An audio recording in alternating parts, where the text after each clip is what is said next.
Ang mga kabataang ito ay dumaan sa pinakamalupit na pagsasanay mula pa noong bata pa sila. Ngayon, sasabak sila sa isang pagsusulit sa anyo ng labanan. Pagdating ng pagkakataon ng ating bida, humarap siya ng relax na relax.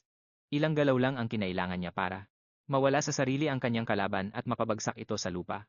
Nang subukan ng kalaban na gumanti, madaling nakawala si Zek sa pagkakahawak nito na ikinagulat ng instruktor dahil sa kanyang husay. Pagkatapos, ibinalibag lang ng ating bida ang kanyang kalaban sa sahig para masiguro ang panalo. Manghang-mangha ang lahat.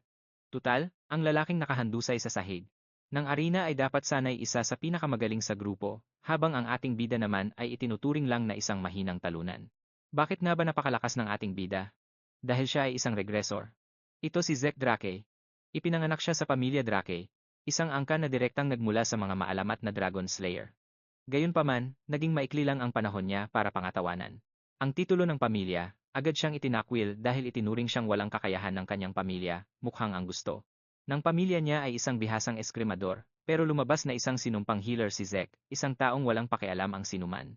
Sa kanyang paghahanap ng lakas, naglakbay si Zek sa iba't ibang kontinente, at sa huli ay nakatagpo ng isang sinaunang relikya, isang kayamanan na pinag-iinteresan maging ng mismong emperador. Pero sa huli, pinatay siya ng mga sundalong ipinadala ng emperador.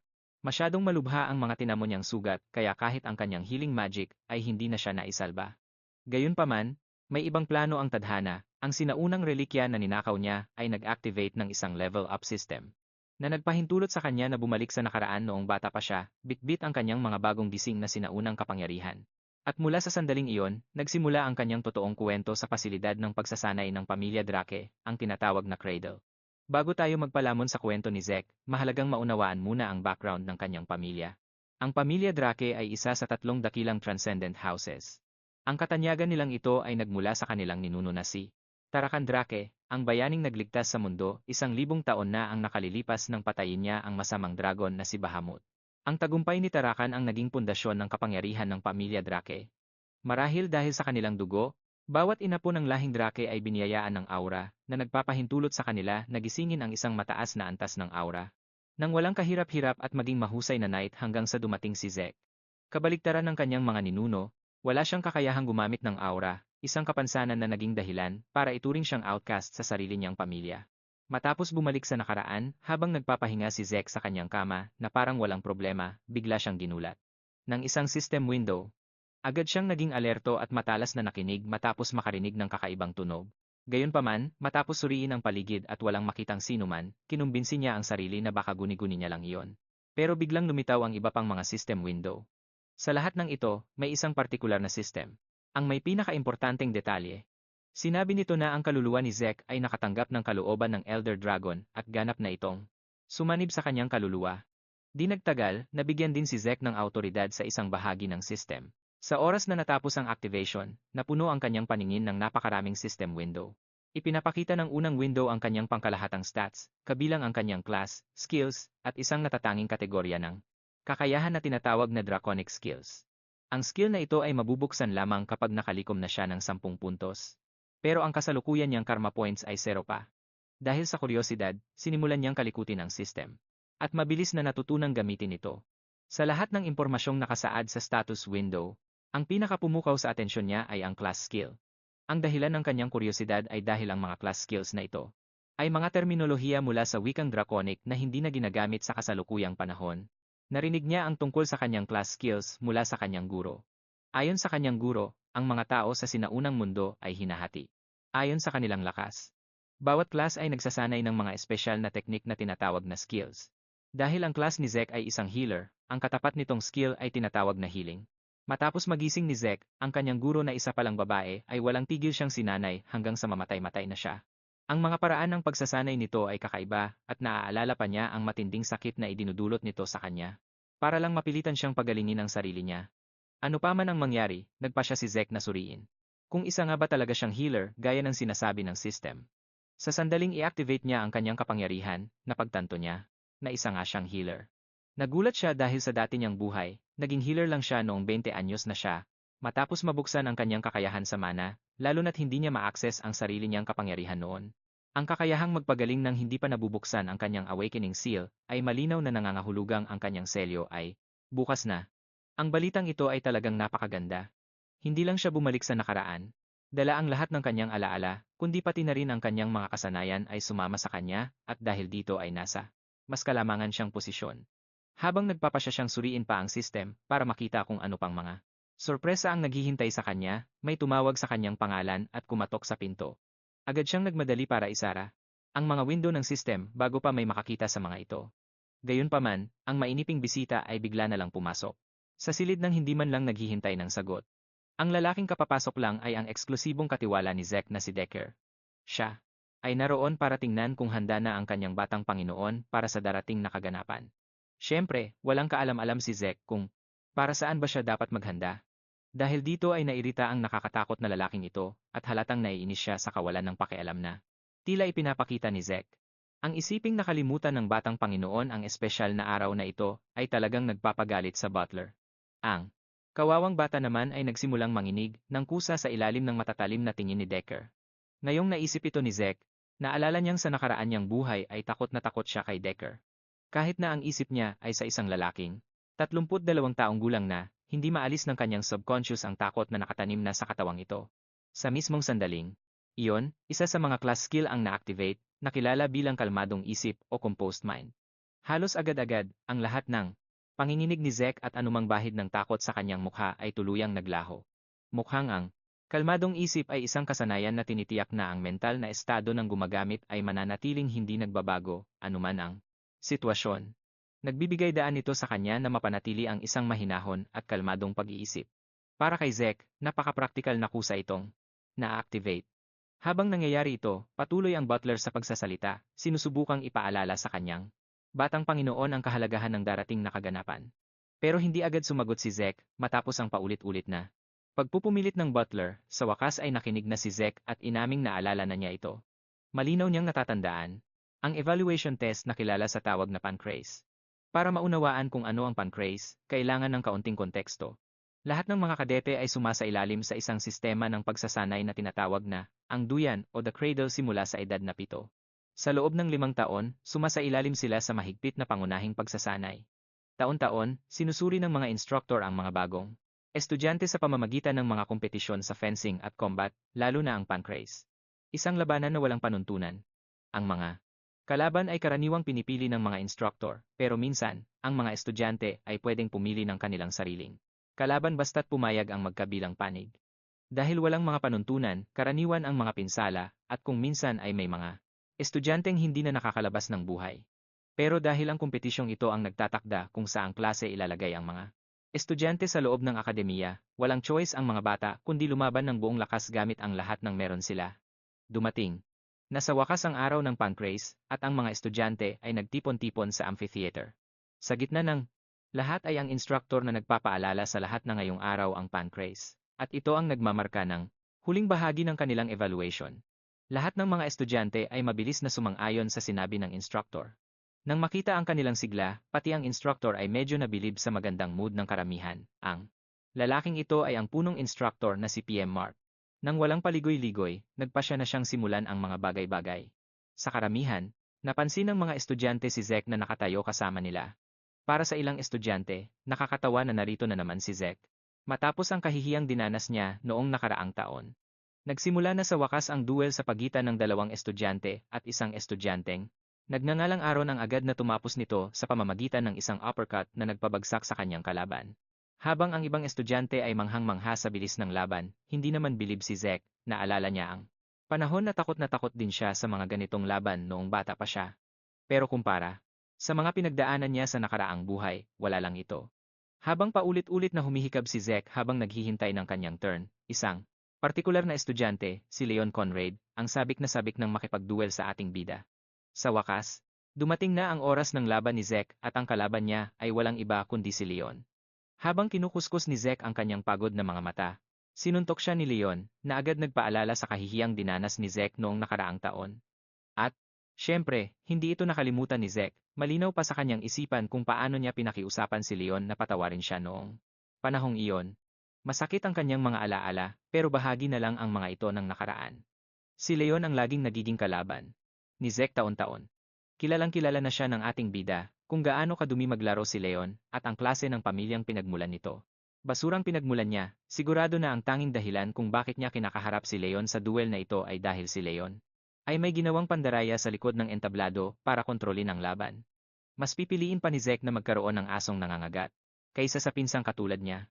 Sa nakaraang buhay niya, hindi kailanman nakilala ni Zek ang apat niyang kapatid sa tunay na dugo. Pero may mahigit 12 pinsan siya noon, at karamihan sa kanila ay gustong-gusto siyang pahirapan. Biglang tinawag ni Leon si Zek ng isa pang beses at gaya ng dati, sinusubukan niya itong ipahiya sa pagpapaalala sa kaawa-awang pagkatalo niya noong nakaraang taon.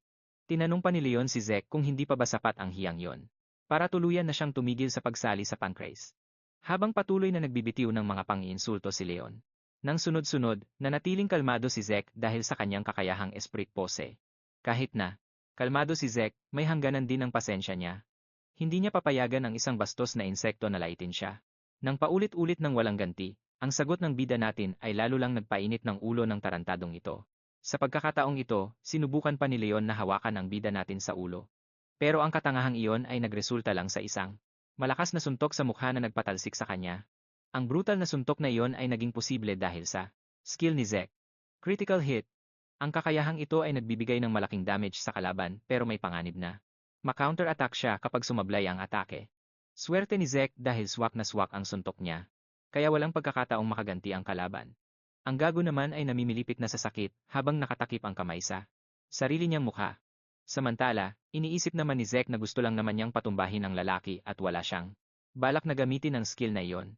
Nagmamadali namang lumapit ang instructor para gamutin ang mayabang na batang. Nasaktan habang pinapagalitan ang bida natin dahil umatake na agad kahit hindi pa nagsisimula ang laban. Pero relax lang si Zek sa pagsagot niya at nagtataka pa kung bakit kailangang hintayin ang utos ng iba para simulan ang bakbakan gayong nasa loob na sila ng arena. Alam niyo naman, ang unang umatake ang laging lamang, kaya hindi siya nag-atubiling sunggaban ng pagkakataon.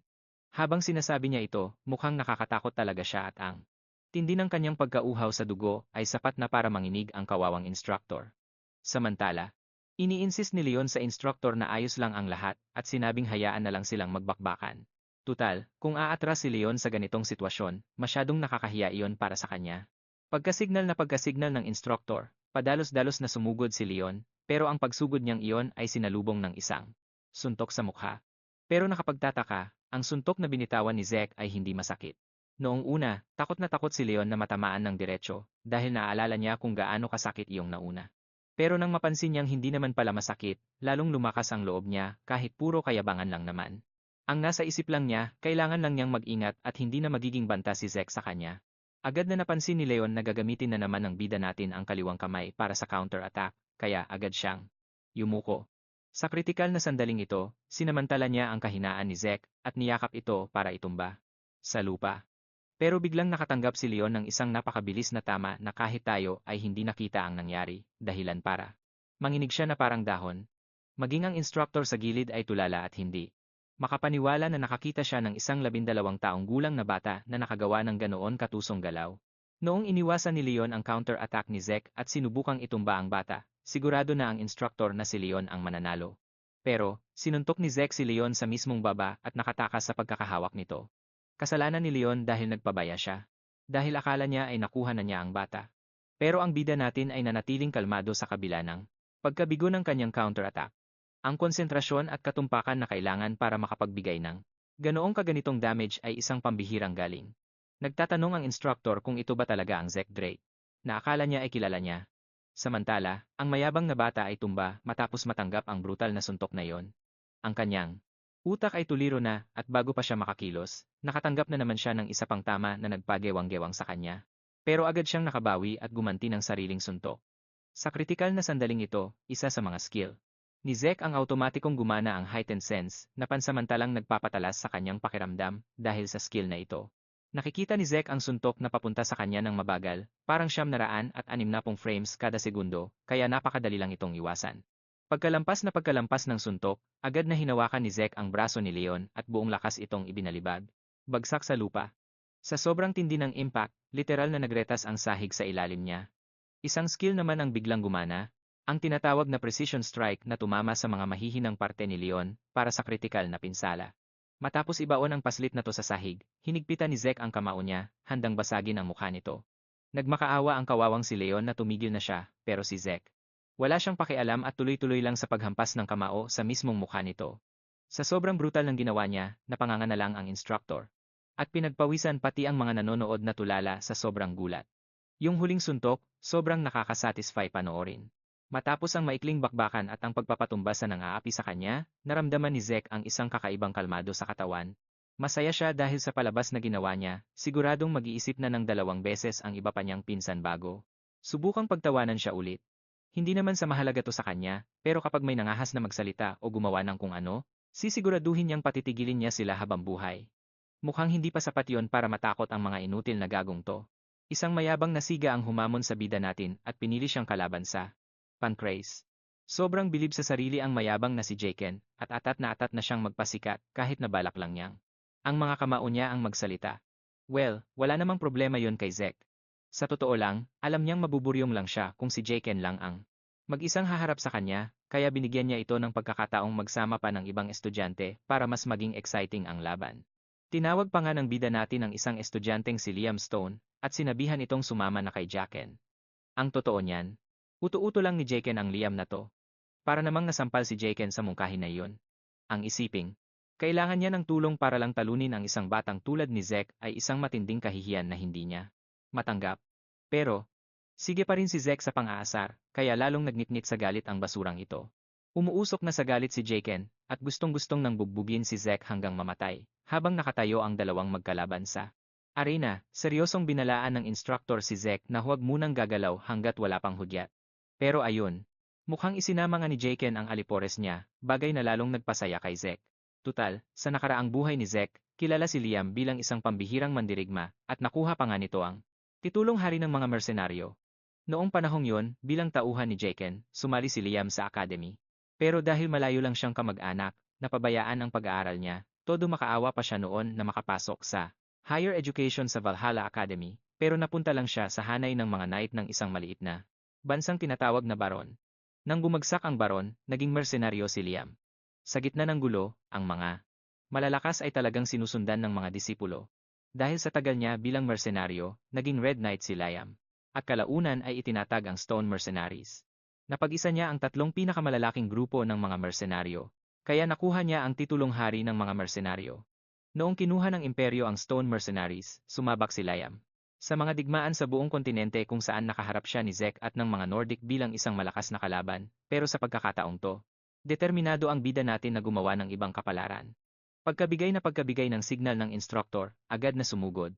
Si Jaken nang may buong kumpiyansa, sabay bitaw ng isang malakas na suntok na pati hangin sa paligid ay nabulabog. Pero syempre, kalmadong sinalag lang ni Zek ang suntok na parang wala lang. Agad na hinawi ni Jaken ang kamay ng bida natin at gumanti ng isang sipa. Pero ang sipang yun ang magpapahamak sa hayop na to. Sa sandaling tumama ang sipa niya, naramdaman ni Jaken ang isang matinding sakit na nagpatumba sa kanya. Ang totoo pala, tumama siya sa matigas na barrier ni Zek na nakabalot sa siko nito, kaya naman napuruhan ng husto ang binti ni Jaken. Habang nakatingin ang gago sa sugatan niyang binti, biglang sumugod si Zek, hinigpitan ang kamao. Kasabay ng pag-activate ng skill niya, at handa ng sumuntok. Pero sinubukan ng kawawang si Jaken na protektahan ang sarili sa pamamagitan ng pagtakip ng mga kamay sa kanyang mukha. Mukhang nagkamali si Jaken sa pagbasa ng galaw ni Zek dahil wala naman talagang balak ang bida natin. Nasuntukin siya sa mukha. Sa halip, sinapak niya ang gago sa mismong binti nitong may sugat na. Matapos ang madayang galaw na yon, sinundan niya ito ng isang malakas na suntok sa tadyang. Isang tama na sapat na para sumuka si Jaken ng napakaraming dugo. Ang yabang na gago, bagsak din sa wakas. Wala ng pride o dignidad, galit niyang inutusan. Ang alipores niya napatayin agad ang bida natin. Oras na para harapin ang bida natin si Liam, at ang hayop na to, ramdam na ramdam ang pagnanais na pumatay habang lumalapit sa kanya. Ang nakakainis sa pakikipaglaban kay Liam ay ang sobrang haba ng range niya. Isang malaking disadvantage to para kay Zek. Hinayaan muna niyang si Liam ang unang umatake. Kaya naman pumuste si Zek at nagpasyang siya na ang mauuna sa pagbitaw ng sarili niyang mga atake. Gamit ang isa pang skill na kung tawaging ay slash, kumilos si Zek ng napakabilis kaya ang tanging nakikita ng lahat ay ang mga anino na nagpapakawala ng sunod-sunod na mga suntok. Dahil sa slash skill, nagagawa niyang paulanan ng walang tigil na atake ang kanyang kaaway, dahilan para tuluyang malito ang paningin nito. Ang mga taong nanonood mula sa gilid ay nakaramdam ng matinding kawalan ng pag-asa, saksi sa kung gaano katinding gigatsyad ang ating bida. Nagtataka sila at nalilito dahil wala pa silang nakitang ganito noon. Sa isang lugar kasi, kung saan espada ang naghahari, ang makakita ng teknik sa pakikipaglaban gamit ang kamao ng isang brawler ay bihira at halos hindi pa naririnig. Bagamat napakabangis ng abilidad na ito, may matindi rin itong epekto sa kanyang katawan, pero hindi pa yan. Ang pinakamalaking hamon dito. Ang halimaw na pangangatawan ni Liam ay hindi tinatablan ng counter-attack at hindi rin siya umiilag. Tinatanggap lang ni Liam ang lahat habang nananatiling nakadepensa. Ngayon, maiisip niyo kung gaano siya kabangis noong panahon ng kanyang pamumuno bilang hari ng mga mersenaryo. Dahil hindi makagawa ng totoong pinsala si Zek, naghanda siya para sa isang huling mapanirang atake na sapat ang lakas para wasakin ang depensa ni Liam. Sa sandaling pakawalan ng ating bida ang kanyang atake, madali lang itong iniwasan ni Liam sa pamamagitan ng paglihis dito.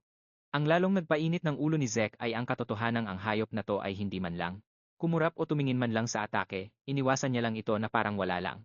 Sa sumunod na sandali, sinamantala ni Liam ang pagkakataon para kumilos. Binuhat niya si Zek paitaas at naghandang ihampas. Ito nang marahas sa lupa. Pero hindi magpapatalo si Zek nang hindi lumalaban. Mabilis niyang sinuntok si Liam sa ulo. Ang kanyang class skill na Keen Senses ay nag-activate at dahil dito, tuluyan niyang nabaligtad ang sitwasyon. Gamit ang bentaheng ito, kinandado niya si Liam sa isang nakamamatay na chokehold gamit ang kanyang mga binti, dahilan para mawalan ng hangin si Liam. Gaano man kalakas ang katawan ni Liam, wala siyang magagawa kung walang oksiheno na dumarating sa kanyang utak. Gayunpaman, tila minaliit ni Zek ang kanyang kalaban. Gumanti ng brutal si Liam, at nagpakawala ng sunod-sunod na mapanirang suntok, dahil sa walang tigil. Naulan ng mga kamao, napilitan ang kawawang bida na sumuka ng dugo. Pero sa kabila ng dagsa ng mga suntok, ang katawan ni Liam ay nagsimula na ring manghina. Nawalan siya ng lakas at sa huli ay bumagsak, nawalan ng malay dahil sa kakulangan ng hangin. Tulala ang mga manonood, pigil ang hininga sa harap ng ganito, katinding laban.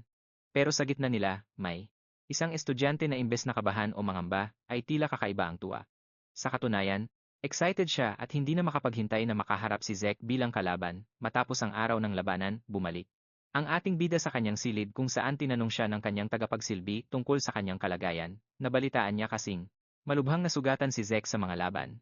Dito, nagkibit-balikat lang si Zek at sinabing ayos na ayos lang siya. Pero hindi nagpatinag ang mayordomo, at nagpumilit na suriin ang kanyang pulso, para masiguradong okay talaga ang lahat. Kitang-kita ni Zek na gusto lang tingnan ng matandang gurang na ito kung nagising na ba ang kanyang aura o hindi pa.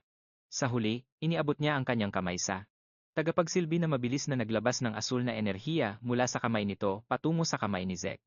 Nang makita ang asul na enerhiyang dito, napahinto ang ating bida at napaisip kung ang kanyang tagapagsilbi ba ay isa palang Blue Knight. Alam nyo, para malaman kung nagising na ang kapangyarihan ng isang tao, karamihan ay tinitingnan lang ang kanilang dantian, pero ang lalaking ito ay kakaiba ang pag-iingat. Ang pagpapadaloy ng aura sa ibang tao ay mahirap nang gawin. Pero para makontrol ito ng matandang ito ng ganito katumpak, tiyak na isa siyang Blue Knight. Mukhang hindi lahat ng Knight ay magkakapareho. Sila ay may ranggo base sa kanilang galing sa pakikipaglaban at husay sa pagmanipula ng aura. Ang White Swordsman ang level ng mga baguhan at karamihan sa mga bata bago ang Rite of Blessing ay mga White Swordsman. Ang Yellow Swordsman naman ang level na maaabot mo kapag nagising na ang iyong aura at bumukas na ang iyong dantian. Lahat ng mga trainee sa Cradle ay nagiging mga Yellow Swordsman matapos ang Rite of Blessing. Kapag natutunan mo ng kontrolin ng malaya ang aura, makukuha mo na ang titulong Knight. Ang level ng Violet Knight ay naaabot kapag kaya mo nang palakasin ang iyong espada gamit ang aura, habang ang level naman ng Blue Knight ay kapag kaya mo nang maglabas ng Aura Blade. Higit pa rito ay ang antas ng mga taong lumampas na sa kanilang limitasyon, ang antas na naabot na ni Haring Liam at ng ating bida bago ang kanyang regression. Ito ay kilala sa tawag na Red Knight. Pagkatapos noon ay ang Black Knight, pero iilan lang sa mga halimaw na ito ang umiiral sa buong kontinente. Dahil dito, hindi mapigilan ni Zek na magtaka kung paanong ang isang taong kasing galing ng kanyang tagapagsilbi, na malinaw namang may talento para maging isang commander, ay nauwi sa pagiging isang babysitter. Ano man ang dahilan, sigurado si Zek na walang paraan para ma-detect ng lalaking ito ang kanyang ether. Isa pang bagay na 2 tao lang sa buong mundo ang pwedeng gumamit nito. Sa wakas, natapos na rin ng matanda ang kanyang pagsusuri. Sa isang matatag na tono, siya ay nagtanong sa kanyang batang amo kung may itinatago ba ito. Siyempre, nagpanggap si Zek at nagmamaang-maangan. Sa katotohanan, sumagot siya at tinanong kung may alam ba ang mayordomo na kahit siya ay hindi alam, isang sandali nang Katahimikan ang bumalot sa silid, pero agad itong naputol nang biglang itigil ng ating bida ang usapan. Sa pagsasabing nagbibiro lang siya. Nag-alinlangan ang mayordomo, pero hindi niya napigilang tanungin si Zek tungkol sa kung paano siya nagbago ng husto. Dahil dito, napatigil ang ating bida. Lumingon siya ng may masamang tingin. Maling-mali ang tanong ng kanyang mayordomo. Sa halip na itanong kung bakit nagbago si Zek ngayon, dapat ay itinanong ng mayordomo kung bakit ngayon lang nagbago si Zek. Pagkatapos ay sinabihan niya ang kanyang mayordomo na marami pang sorpresa ang darating. Kaya naman, hindi na kailangan pang mabigla ang katulong. Nang paulit-ulit. Ang kailangan lang niyang gawin ay sumunod sa mga utos. Ang mapagpakumbabang katulong ay tumalima sa mga salita ng kanyang amo at yumuko bilang tanda ng pagsunod, handang sumunod ng walang anumang tanong. Iniulat naman ng mayordomo na handa na ang silid sanayan na hiningi ni Zek at naghihintay na ito. Si Zek ay nasiyahan sa ulat at pinapaalis na ang matanda para makapagpahinga ng maayos. Habang naglalakad palayo ang ating bida, mayroon siyang pangamba na baka inutusan ng kanyang mayordomo na bantayan siya. Para malabanan ito, nagpa siya siyang mas mabuting panatilihin ang mayordomo sa tabi niya para mamanipula ang matandang hukluban at makuha ang impormasyong kailangan niya. Kailangan pang alamin ni Zek kung sino ang nag-utos sa kanyang mayordomo na manmanan siya, halos. Sigurado siya na walang sinuman sa panig ng kanyang ina ang maglalakas loob na gawin iyon, kaya ang natitira na lang ay ang kanyang mga kapatid. Nang pumasok si Zek sa silid sanayan, agad siyang namangha sa karangyaan ng lugar na nagpapatunay na talagang hindi nagpapahuli ang pamilyang ito sa kanilang pangalan. Bago magsimula ng kanyang pagsasanay, nagpa siya siyang suriin ang sistema. Sa isang utos, lumitaw ang panel ng sistema sa kanyang harapan. Doon, napansin niya na ang kanyang kakayahan sa TID ay umabot na sa antas ng pagkadalubhasa.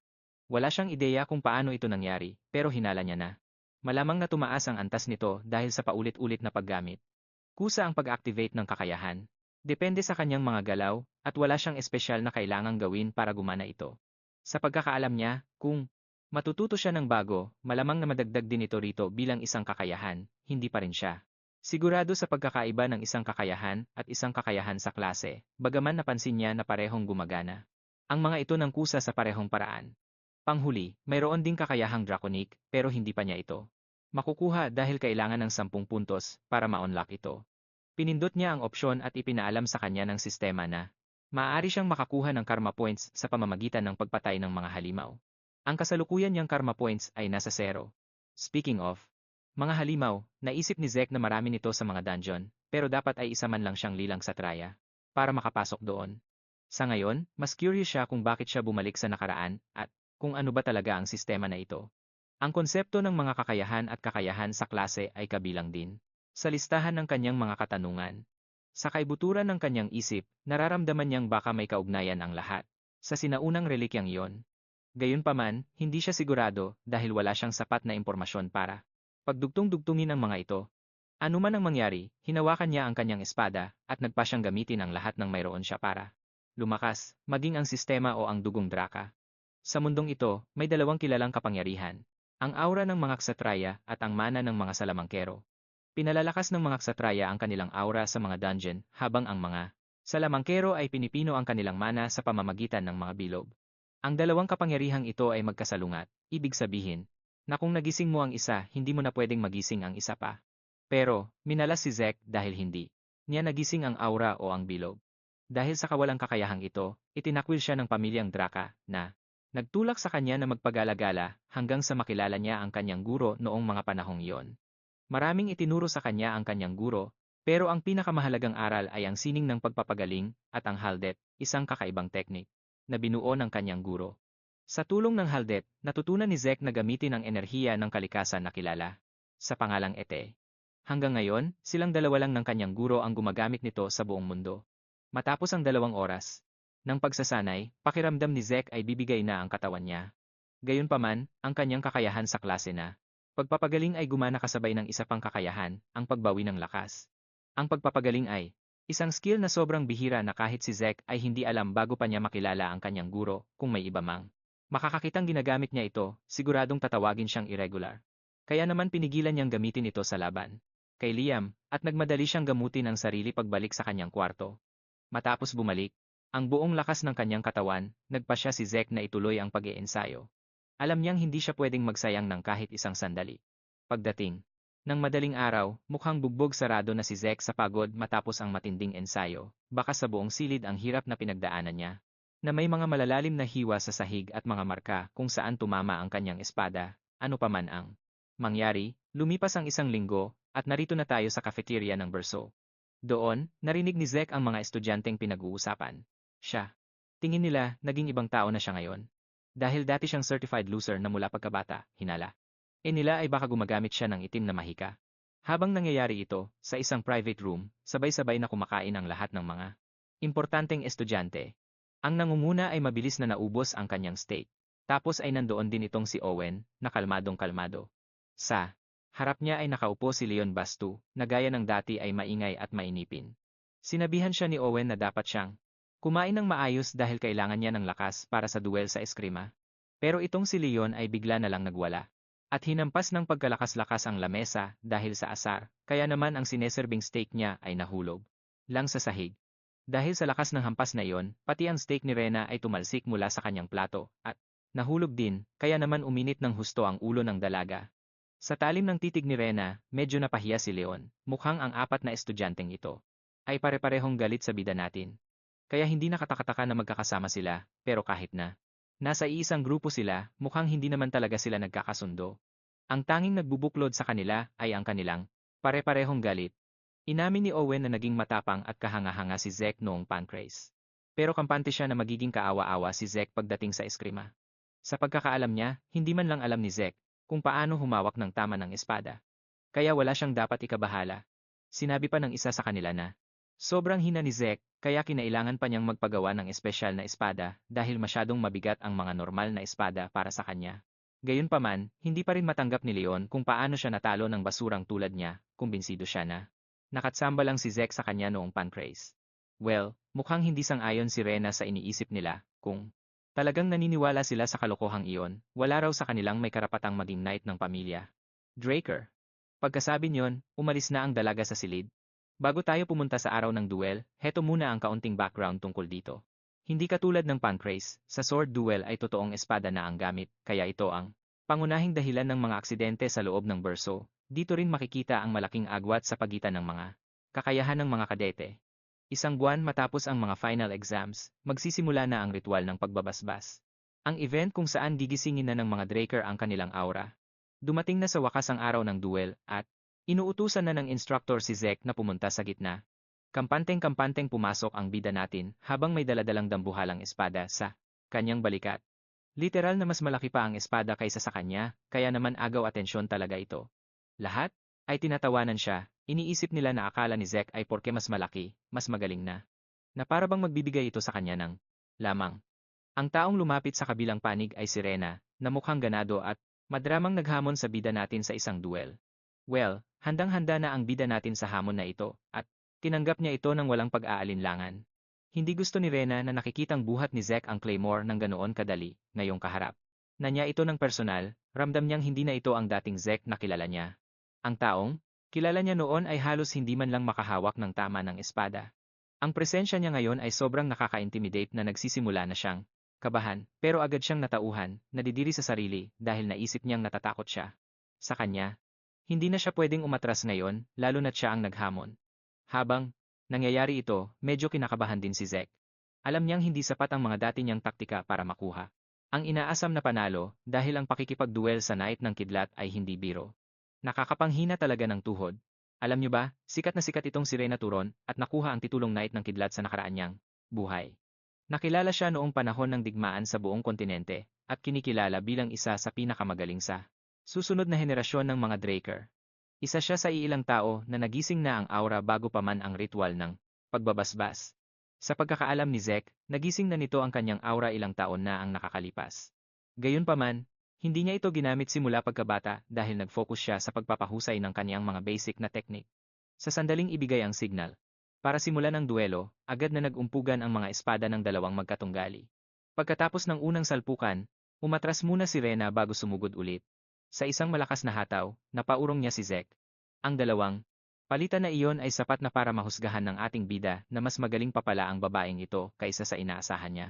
Muling sumugod ang nagbabagang dalaga. Iwinawasiwas ang kanyang espada sa abot ng kanyang makakaya, kaya naman napuno ng mga kislap ang paligid. Sa gilid, hindi na mapakali at naiinip na ang kanyang mga kaibigan, hinihimok siyang tapusin na ang laban sa isang tira lang.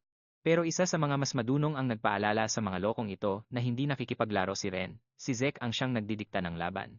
Ngayon, sa kanyang pananaw, malinaw niyang nakikita ang mga butas at kahinaan sa depensa ni Zek.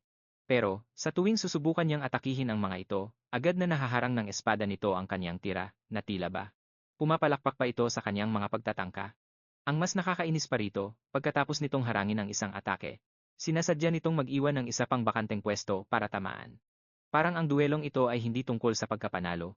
Para bang tinuturuan lang siya nito. Matapos ang ilang palitan, umatras din si Ren, hingal na hingal sa walang tigil na pagsugod at pag-atras. Gusto muna niyang huminga bago bumalik para sa higit pa. Samantala, si Zek naman ay wala man lang kahit isang butil ng pawis o bakas ng pagod sa kanyang mukha. Sa katunayan, mukha pa siyang bored. Hindi siya bilib. Lumalaban ang babae. Nang tapat ng hindi gumagamit ng aura, pero asahan na yan sa isang taong baliw sa mga basic na teknik. Ngayong nandito na sila, nagpa siya ang lalaki na tulungan siyang lumabas sa kanyang lungga. Sinasadya niyang kumuha ng isang napakababang posisyon. Parang balak niyang ubusin ang distansya sa isang iglap lang. Tiwala naman si Ren sa kanyang bilis. Pero sa isang kisap mata, nakalapit agad si Zek at nasa harap na mismo ng kanyang mukha bago pa man siya magkaroon ng oras na kumilos. Iwinasiwas nito ang kanyang espada ng napakalakas, kaya literal na nahati ang lupa sa tindi ng puwersa ng higanteng talim nito. Sa panig naman ng babae, sigurado siya na hanggat may distansya sa pagitan nila, kaya niyang sabayan ang mga galaw nito. Iwinasiwas ni Zek ang espada sa hangin, pero hindi iyon para tamaan siya. Sa halip, ang mga tipak ng bato, na tumalsik sa ere dahil sa lakas ng kaniyang hataw ang tumama sa mukha ng babae, kaya naman duguan ang ilong nito. Pagkatapos, sinugod siya ni Zek gamit ang dambuhalang espada nito. Habang nakikita niya ang kumikinang na talim na ilang sentimetro na lang ang layo sa kanyang leeg, sigurado na siyang katapusan na niya. Pero sa hindi inaasahang pangyayari, biglang tumalsik ang espada ni Zek sa ere at bumagsak sa malayo. Dahil dito, agad na idineklara ng mga tao. Natalo si Zek habang nagbubunyi naman para kay Rena dahil nanalo ito nang hindi man lang gumagamit ng aura. Gayunpaman, alam ng instruktor na hindi ito ang totoong nangyari at mababakas sa kanyang mukha ang matinding sindak. Ang hindi napansin ng mga kadete ay noong papalapit na ang atake ni Zek kay Rena, gumamit ito ng napakaliit na dami ng aura na sobrang pino kaya halos hindi ito mapansin. Ang katotohanan na napilit ni Zek. Ang babae na gamitin ang aura nito sa kabila ng sumpa nitong hindi gagawin iyon bago pumasok sa akademya ay sadyang nakakabaliw. Habang nakatayo roon si Ren, puno ng pagdududa ang mukha at pagsisisi dahil sa paglabag sa kanyang pangako, sinugod siya ni Zek. Nakakuyom ang kamao, sinuntok siya nito ng diretsyo sa lalamunan na nagpapaalala sa kanya na hindi pa tapos ang lahat. Napaluhod siya habang may dugong umaagos mula sa kanyang bibig. Ang ibang mga duwag na nakaupo sa bleachers ay nagnitnit sa galit dahil dapat ay duelo ito ng mga espada, kaya hindi nila matatanggap ang mga ganoong atake. Lahat ng mga nandoon ay dinuduro si Zek sa pandidiri, tinatawag siyang walang hiya dahil sa paggawa ng ganoong hakbang. Samantala, walang pakialam si Zek sa lahat ng ingay at mga insulto. Mahinahon niyang tinanong si Ren kung gusto pa nitong magpatuloy. Mapilit pa rin si Rena na hindi pa siya talo, katwiran niya ay natamaan lang siya. Dahil ibinaba niya ang kanyang depensa.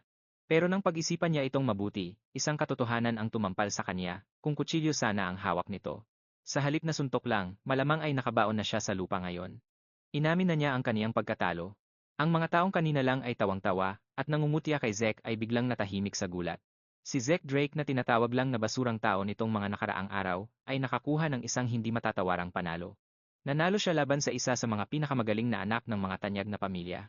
Ang katotohanan na si Renaturin, ang kabalyero ng kidlat, ay nagapi ay sadyang hindi mapaniwalaan ng karamihan sa mga nandoon. Lumipat ang eksena sa kastilyo ng mga Abel.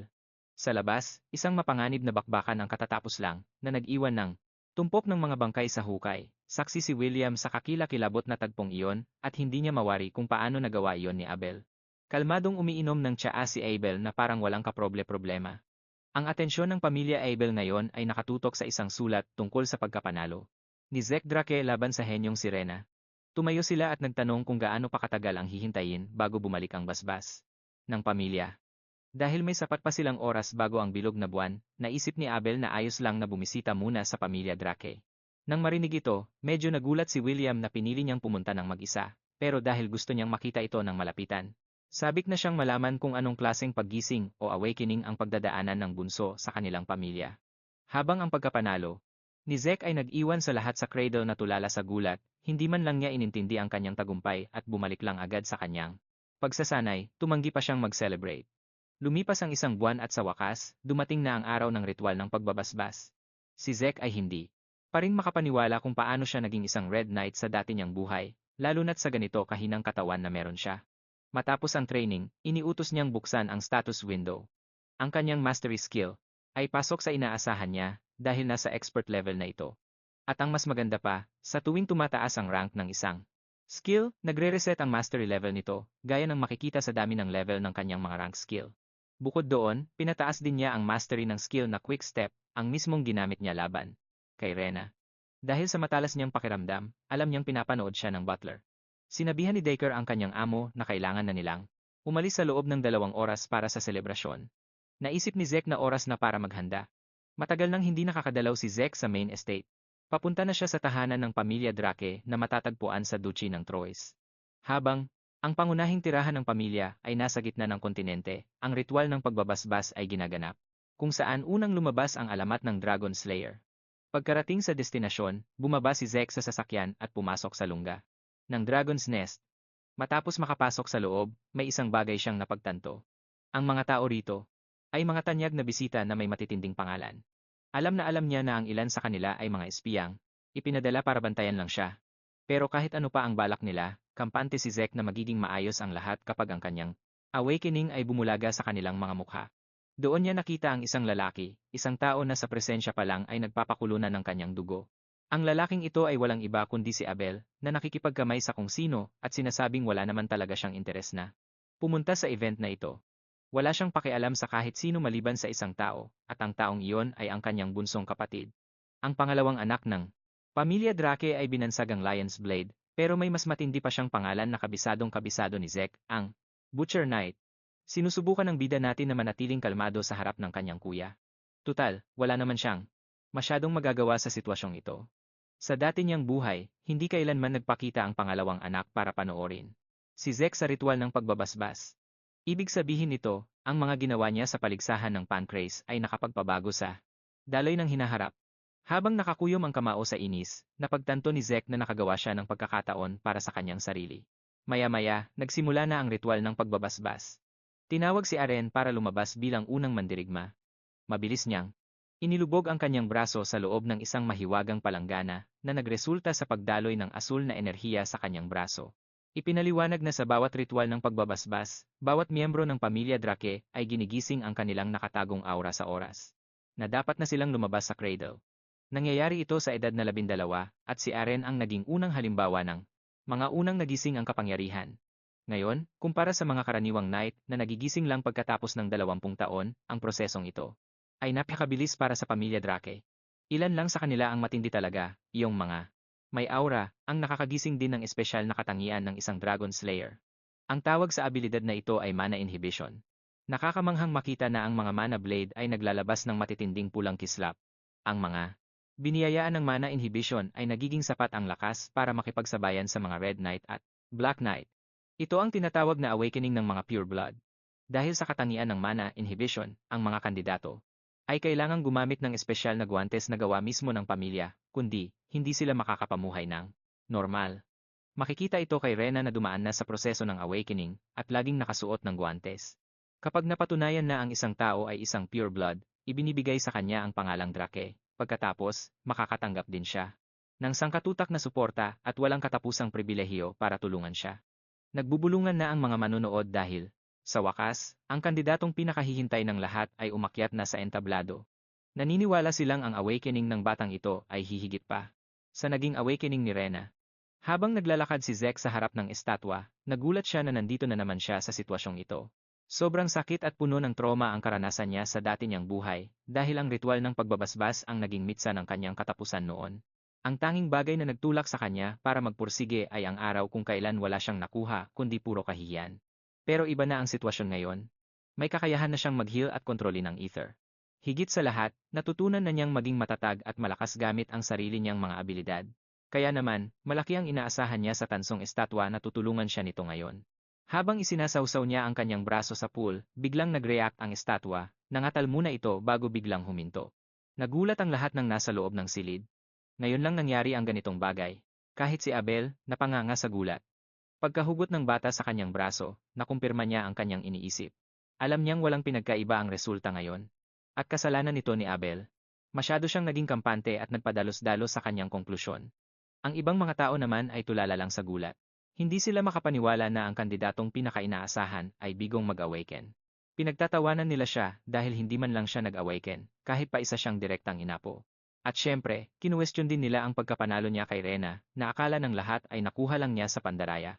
Pero wala nang kailangang patunayan pa ang bida natin, mas nakatutok siya sa pagpapalakas ng sarili. Biglang humingi ng paumanhin ang system matapos itong magkaroon ng error. Naguguluhan si Zek nang sabihin ng system na may mga kulang na impormasyon. Ang bahaging iyon ng mensahe tungkol sa pagtukoy ng kanyang class ang nakakuha ng kanyang atensyon. Tinukoy ng terminal na ang talent ng user ay isang healer. Dahil dito, na-unlock niya ang kanyang class at sabay na nakakuha ng isang rare class. Hindi makapaniwala si Zek nang magsimulang magliwanag ng pula ang estatwa. Hudyat ito ng paggising ng isang pure blood. Walang makapaniwala na magsisimula siya agad bilang isang Red Knight. Kumonekta ang system at ini-unlock para kay Zek ang blessing ng kaluluwa ng sinaunang dragon. Habang nangyayari ito, kalmadong pinagmamasdan ni Abel ang kanyang kapatid, unang nag-awaken ang kanyang likas na talent. Pagkatapos, nag-combine ang mga dati na niyang talent at nagbago tungo sa isang bagong class. Ang daming nangyayari na hindi na maintindihan ni Zek, lalo na nang makakita siya ng isang unique class. Ang tinatawag na The Immortal ang class na pinili ng system para sa kanya. Napansin ng mga nanonood ang gintong liwanag na bumabalot sa kanyang katawan. Sigurado silang nakakita sila ng pulang liwanag mula sa estatwa, pero puno pa rin sila ng pag-aalinlangan. Kuhang-kuha na ni Zek ang sitwasyon at naisip niyang wala ring saysay kung kakalabanin niya sila. Iniisip niya kung sira ba ang estatwa, pero paano maipaliliwanag ang pag-react ng mana lamp? Walang nangyaring mana inhibition, kaya imposible na isa itong pure blood awakening. Iyon ang gusto nilang paniwalaan. Pero doon na nagsimulang pumalakpak si Abel, habang pinagtatawanan ang mga tao. Sinermonan niya sila dahil hindi man lang nila binati ang mga bagong gising na pure blood. Para sa kanya, dapat itong ipagdiwang sa halip na magbulong-bulungan ng mga duda. Dahil wala silang magagawa laban sa kanya, pinasabugan na lang niya sila ng palakpakan. Nagutos si Abel na ipaghanda ng isang pares ng guwantes ang kanyang nakababatang kapatid. Tinanggap ito ni Zek ng may pandidiri. Naglakad siya palayo habang tuwang-tuwa naman si Abel sa nakikita niya. Pero ang bida natin, galit na galit. Suklam na suklam siya na tinulungan siya ni Abel sa harap ng maraming tao. Matatapos na rin ang ritual ng blessing. Susunod na ang party para sa selebrasyon. Pero si Zek, nakasigma male mindset na. Ayaw niyang pumunta sa party. Bigla siyang napahinto nang may tumawag sa kanya. Biglang sumulpot si Abel kung saan. Nag-alok siya ng pakikipagkamay, pero naalala ni Zek ang malagim na patayan noon. Tumanggi si Zek na makipagkamay sa taong itinuturing niyang kadiri at walang kuwenta. Wala namang pakialam si Abel at kumaway na lang bilang pamamaalam, pursigido si Zek na harapin uli ang kapatid niya balang araw. Habang papunta sa party, abala ang marami sa pag-uusap tungkol sa pag-awaken ng dalawang pure blood. Walang nakaintindi kung ano ang ibig sabihin ng gintong liwanag ni Zek dahil hindi pa ito nangyari kailanman. Nagtataka sila kung nasaan siya dahil hindi siya mahagilap. Nakita natin si Zek pero shy. Nagre-relax si Zek sa kabilang kwarto matapos siyang halos maubusan ng hininga sa sobrang nakakasakal na party na yon. Bukod doon, hindi pa rin niya lubos maisip kung bakit siya lang ang tanging hindi tinatablan. Ang tungkol naman sa mga pure blood awakening, may katangian silang tinatawag na mana inhibition o ang pagpigil sa mana. Ginawa to para ipakita na ang pamilyang Drekker ay mortal na kaaway ng mga dragon na siyang kilalang pinagmumulan ng mana. Ano pa man ang mangyari, karamihan sa mga makina ay kailangan talaga ng mana bilang mahalagang gasolina para gumana. Ang totoo niyan, ang isang pure blood ay kailangang magsuot ng mga espesyal na guwantes para sa ganitong dahilan. Kung si Zek nga ay isang pure blood awakener, dapat ay marami siyang kinakaharap na problema ngayon. Sa sandaling hubarin niya ang kanyang mga guwantes, dapat ay namilipit na siya sa sakit, pero hanggang ngayon, mukhang wala naman siyang galos. Dahil dito, binuksan niya ang kanyang status window, at napansin niyang nag-iba na ang mga katangian nito kumpara dati. Sa halip na mana inhibition, mayroon na siyang natatanging trait na tinatawag na mana reflection. Na-curious si Zek kaya nagpa siya siyang basahin nang mas detalyado ang tungkol sa skill na ito. Doon niya nalaman na ang mana reflection ay gumagawa pala ng isang distortion field na siyang nagpapawalang bisa sa mana. Itinuturing itong isang skill at hindi ito tumatalab sa mga mana lamp dahil isa itong passive ability. Sa totoo lang, nakilala siya bilang isang rare class healer bago pa man ang seremonya ng basbas. Pero ngayon, itinuturing na siyang isang unique immortal, bagay na hindi niya talaga magets. Lalo siyang nalito dahil lahat naman ng nakatapos sa seremonya ay nagkaroon ng asul na aura sa kanilang mga normal na awakening. Ang tanging naiiba sa lahat ay si Rena, na nakatanggap ng kulay pulang pure blood awakening. Ganoon din ang nangyari sa bida natin, pero sa huli ay nag-evolve ito sa kulay ginto. Sinabi sa kanya ng system na may mga kulang na impormasyon pagdating sa klasifikasyon niya. Napaisip si Zek kung itinuturing ba ang tansong estatwa na yon bilang classification terminal habang nagaganap ang kanyang awakening. Noong inilagay na ng system ang lahat ng kailangang impormasyon sa loob ng terminal, biglang nag-react ang estatwa. Sobrang tindi ng naging reaksyon nito at naglabas ito ng pulang ilaw. Dito na nagsimulang maging malinaw ang lahat. Naniniwala si Zek na ang estatwa ay hindi lang basta nandyan para malaman kung nag-awake na ang isang tao o hindi pa. Sa halip, nandyan yan para husgahan ang kanilang klase. Ang pula ay para sa rare class, at ang ginto naman ay para sa unique class. At isa pa, ang estatwang yon ay isang relikyang nandyan na bago pa man ang panahon ni Turasin. Siya ang lalaking nagtatag sa pamilyang Drecker. Ang pagtukoy sa klase ng kapangyarihan ay hindi na talaga ginagawa sa panahon ngayon. Kaya naman, ang tanging layunin na lang ng estatwa ay para makilala ang mga nag-awake na sa mga hindi pa. Nagkamali sila sa pag-intindi sa layunin ng pulang ilaw, akala nila ay isa itong uri ng pure blood awakening. Ang totoo, ang ibig sabihin yon ay nakaabot sila sa rare class. Nakaka-excite isipin, di ba? Ang matindi pa rito, kahit ang mismong head ng pamilya ng clan ay wala pang kaalam-alam tungkol dito. Nakakatuwa ring isipin na napansin ni Zek na mayroon na siyang 100 karma points sa pangalan niya.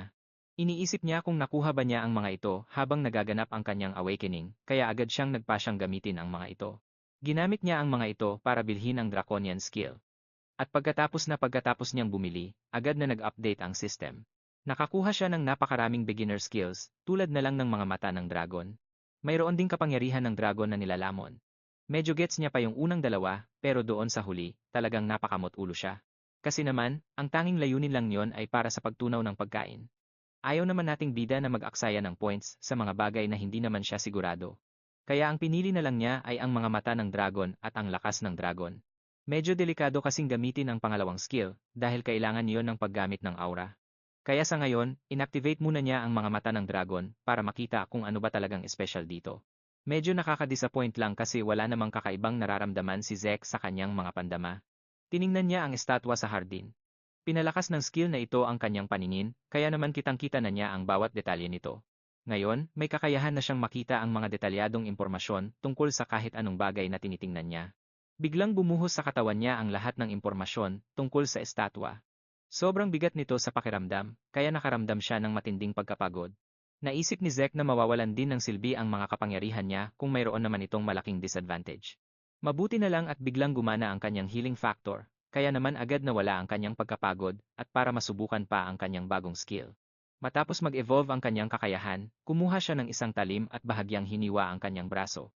Ilang segundo lang matapos ang pinsala, ang kanyang healing factor ay kusa ng gumana na nagpagaling sa hiwa ng walang iniiwang kahit anong bakas. Ang karaniwang panahon, para makapagtapos sa akademya ay 5 taon, pero kampante si Zek na kaya niya itong tapusin sa loob lang ng 2 taon. Ang Drake Academy ang pinakamalaking Knight Academy na nakilala sa kasaysayan. Lahat ng nagnanais maging Knight ay handang isuko ang lahat para lang makapasok dito. Matatagpuan sa Dukado ng Troy, lalong sumisigla ang akademya sa ganda ng tagsibol sa tuwing magsisimula ang bagong semestre. Habang naglalakad si Zek kasama ang iba, napansin niyang ang mga top student ay walang pagkakaiba sa mga matatanda, pareho silang magagaling, at kung ikukumpara ang mga taong ito sa mga taga-cradle, para lang silang mga bata mula sa malalaking pamilya. Iniisip ni Zek na talagang malas ang buong pamilya niya. Sa mga sangay ng pamilyang sumusuporta sa mga Drake, 3 pamilyang pinakaimportante at may sapat na impluensya para tawaging mga dakilang pamilya. Una ay ang pamilyang Tarin ng Lakas, kung saan kabilang si Rena. Ang pangalawa ay ang pamilyang Humain ng Karunungan. At ang huli ay ang pamilyang Vardek ng Ginto. Narito rin ang mga anak ng 3 pamilyang ito, pero hindi na sila binigyan ni Zek ng kahit isang sulyap. Ang eksena ay mapupunta sa high-class na dormitoryo ng Platinum Mansion. Ang high-class na dormitoryong ito ay may sariling training room, isang napakagandang library, at kung ano-ano pang mga high-end na pasilidad. Ang mga pinakamagagaling na estudyante ay inaasahang magtatamasa ng ganitong karangyaan. Para naman sa mga pure blood awakener, mayroon silang